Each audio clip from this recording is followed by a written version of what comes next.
Hello, friends. I'm Bill Sinkford, and I am, for at least another few days, one of the Interim Co-Presidents of the Unitarian Universalist Association. I'm already here in New Orleans, where I've been meeting with the other co-presidents and with other leaders of our faith as we prepare to welcome about 4,000 Unitarian Universalists to New Orleans for our annual General Assembly. I wanted to communicate with you because I know that the last message from the co-presidents just this last week, which had to do with severance packages offered to employees of the association who resigned recently. I know that that communication has been uncomfortable for many of us. Social media is abuzz once again, as is email. A lot of conversations taking place. And I wanted to let you know that we are aware that that communication has caused some discomfort and some additional disagreement within our faith. It is, I think, quite true that if we are able to take seriously this question of dismantling the culture of white supremacy among us, we are going to be uncomfortable on a regular basis, because we will be called to change some of our habits and patterns of being together. Some of those habits and patterns are deeply loved. Some of them are so deeply a part of how we have been together that we don't even recognize them. And we're going to be asked to change them, and that always is an uncomfortable place to be.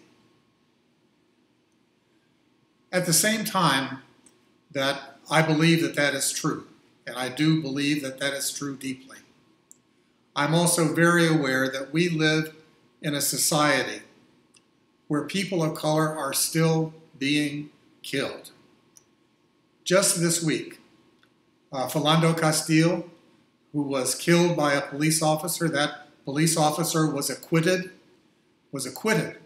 of what apparently was actually a very heinous crime that resulted in Castile's death.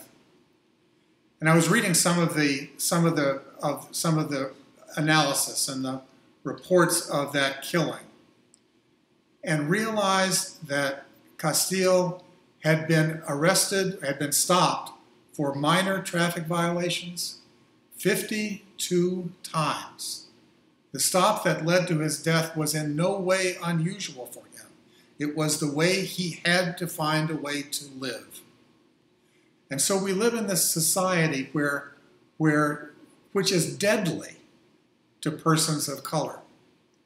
And we as Unitarian Universalists, both black and white and persons of color and indigenous folks, we need to live in this tension where we both try to pay attention to our own internal issues and try to deconstruct the culture, try to find ways to move toward the beloved community together, while at the same time being present to a world which is deadly for persons of color and for black individuals.